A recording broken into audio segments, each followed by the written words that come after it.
ಒಬ್ಬ ಮನುಷ್ಯನ ಜೀವನದ ಏಕೈಕ ಗುರಿ ಮತ್ತೊಬ್ಬನನ್ನು ಸೋಲಿಸುವುದೇ ಆಗಿದ್ದರೆ ಅವನ ಎದುರಾಳಿ ಇಲ್ಲದಾದರೆ ಆ ಜೀವನಕ್ಕೆ ಅರ್ಥ ಉಂಟೆ? ಇದು ಅಹಂಕಾರ, ಪ್ರತೀಕಾರ ಮತ್ತು ಮಾನವ ಸ್ವಭಾವದ ವಿಚಿತ್ರತೆ ಬಗ್ಗೆ ಇರುವ ಕತೆ. ಪಿ. ಲಂಕೇಶ್ ಅವರು ಬರೆದಿರುವ ದ ಗಾರ್ಡನರ್ ಎಂಬ ಕಥೆಯ ಸಾರಾಂಶವನ್ನು ಈಗ ನೋಡೋಣ. ಚನ್ನರಾಯಪಟ್ಟಣದ ಹತ್ತಿರ ಇರುವ ತೆಂಗಿನ ತೋಟದಲ್ಲಿ ಒಬ್ಬ ವೃದ್ಧ ಕೆಲಸ ಮಾಡುತ್ತಿದ್ದರು. ಅವರು ಸಾಮಾನ್ಯ ಕೆಲಸಗಾರನಲ್ಲ. ಅವರು ಕಾರ್ಮಿಕ, ಮೇಲ್ವಿಚಾರಕ ಮತ್ತು ತತ್ವಜ್ಞಾನಿಯಾದರು.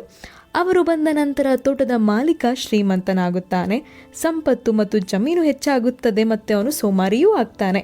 ಸಮಾಜದಲ್ಲಿ ಗೌರವ ಇರುತ್ತದೆ, ಕೆಟ್ಟ ಚಟಗಳು ಹೆಚ್ಚಾಗುತ್ತದೆ. ಇದನ್ನೆಲ್ಲ ನೋಡಿ ಮಾಲೀಕನ ಹೆಂಡತಿಗೆ ಗೊಂದಲ. ನಾವು ಮುಂದೆ ಹೋಗ್ತಿದೀವಾ ಇಲ್ಲ ಜೀವನ ನಮ್ಮ ಕೈ ತಪ್ಪಿ ಹೋಗ್ತಿದ್ಯಾ ಅನ್ನೋ ಭಯ ಅವರಿಗೆ. ಈ ಸಮಯದಲ್ಲಿ ಆ ವೃದ್ಧ ಅವಳ ಪಕ್ಕ ಕುಳಿತು ಒಂದು ಕಥೆಯನ್ನು ಹೇಳಲು ಆರಂಭಿಸಿದನು.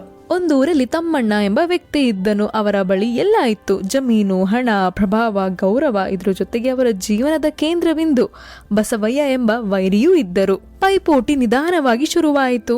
ಒಬ್ಬನು ಜಮೀನು ಕೊಂಡರೆ ಮತ್ತೊಬ್ಬನು ಇನ್ನಷ್ಟು ಕೊಂಡು ಬಿಡುತ್ತಿದ್ದನು. ಒಬ್ಬನಿಗೆ ಬೆಂಬಲಿಗರು ಬಂದರೆ ಮತ್ತೊಬ್ಬನು ಹೆಚ್ಚು ಬೆಂಬಲಿಗರನ್ನು ಮಾಡಿಕೊಳ್ಳುತ್ತಾನೆ. ಶೀಘ್ರದಲ್ಲೇ ಊರಿನ ಎಲ್ಲಾ ಜಮೀನು ಇವರಿಬ್ಬರ ಕೈಯಲ್ಲಿತ್ತು. ತಮ್ಮಣ್ಣನ ಹೆಚ್ಚು ಜಮೀನು ಹೊಂದಿದ್ದ ಕಾರಣದಿಂದ ಬಸವಯ್ಯ ಸಹಿಸಲಾರದೆ ಬಲವಂತವಾಗಿ ತಮ್ಮಣ್ಣನ ಜಮೀನನ್ನು ಕಬಳಿಸುತ್ತಾನೆ. ಸಲಹೆಗಾರರು ಹೇಳ್ತಾರೆ, ಕೋರ್ಟ್ಗೆ ಹೋಗಿ, ಪೊಲೀಸ್ಗೆ ಹೋಗಿ ಬಲ ಪ್ರಯೋಗಿಸಿ ಅಂತ. ಆದರೆ ತಮ್ಮಣ್ಣನು ಬೇರೆ ದಾರಿಯನ್ನು ಆಯ್ಕೆ ಮಾಡಿದರು. ಅದು ಅವರು ಕವಿ ಮತ್ತು ಗಾಯಕನಾಗುತ್ತಾರೆ. ಅವರ ಹಾಡುಗಳಲ್ಲಿ ಬಸವಯ್ಯನ ಕ್ರೂರತೆ, ಅವನ ಲೋಭ, ಅವನ ಅಹಂಕಾರಗಳ ಬಗ್ಗೆ ಹಾಡನ್ನು ಬರೆದು ಹಾಡುತ್ತಿದ್ದರು. ಜನರು ತಮ್ಮಣ್ಣನನ್ನು ಮೆಚ್ಚುತ್ತಾರೆ, ವಿದ್ವಾಂಸರು ಪ್ರಶಂಸಿಸುತ್ತಾರೆ. ಅವನ ಹೆಸರು ಎಲ್ಲೆಡೆ ಹರಡುತ್ತಿತ್ತು. ಇದನ್ನೆಲ್ಲ ನೋಡಿ ಬಸವಯ್ಯ ದೊಡ್ಡ ಮನೆ ಕಟ್ಟಿಸುತ್ತಾನೆ, ಚಿನ್ನ ವಜ್ರ ಧರಿಸುತ್ತಾನೆ, ಹೊಗಳುವವರನ್ನು ನೇಮಿಸುತ್ತಾನೆ. ಆದರೂ ಅವನ ಜೀವನ ಖಾಲಿ, ಏಕೆಂದರೆ ಹಣದಿಂದ ಮಹತ್ವ ಖರೀದಿಸಲಾಗುವುದಿಲ್ಲ ಅನ್ನೋದು ಅವನಿಗೆ ಗೊತ್ತಿರಲಿಲ್ಲ. ತಮ್ಮಣ್ಣ ಅಸ್ವಸ್ಥರಾದರು. ಇದನ್ನು ನೋಡಿ ಬಸವಯ್ಯನಿಗೆ ತುಂಬಾನೇ ಸಂತೋಷವಾಯಿತು. ಇದನ್ನೆಲ್ಲ ನೋಡಿ ತಮ್ಮಣ್ಣನಿಗೆ ಒಂದು ಅರ್ಥವಾಯಿತು. ಅದು ನಾನು ಇರುವವರೆಗೂ ಅವನಿಗೆ ಬದುಕಲು ಕಾರಣ ಇದೆ ಅಂತ. ಆದುದರಿಂದ ತಮ್ಮಣ್ಣ ಎಲ್ಲವನ್ನು ತ್ಯಾಜಿಸುತ್ತಾನೆ, ಊರು ಬಿಟ್ಟು ಹೋಗುತ್ತಾನೆ, ಮಾಯವಾಗುತ್ತಾನೆ. ತಮ್ಮಣ್ಣ ಇಲ್ಲದ ನಂತರ ಬಸವಯ್ಯ ಬದುಕುವ ಅರ್ಥ ಕಳೆದುಕೊಂಡನು, ಕೊನೆಗೆ ಸಾಯುತ್ತಾನೆ ಅಂತೆಲ್ಲ ಹೇಳಿ ಕಥೆಯನ್ನು ಮುಗಿಸುತ್ತಾರೆ. ಮತ್ತೆ ಈ ಕಥೆಯಲ್ಲಿ ಬರುವ ತಮ್ಮಣ್ಣ ಬೇರೆ ಯಾರು ಅಲ್ಲ, ಅದು ನಾನೇ ಅಂತನೂ ಸಹ ಹೇಳ್ತಾರೆ. ಮತ್ತೆ ಮನುಷ್ಯ ಹಣಕ್ಕಾಗಿ ಬದುಕುವುದಿಲ್ಲ, ಕಲೆಗಾಗಿ ಬದುಕುವುದಿಲ್ಲ, ಅಧಿಕಾರಕ್ಕಾಗಿಯೂ ಸಹ ಬದುಕುವುದಿಲ್ಲ.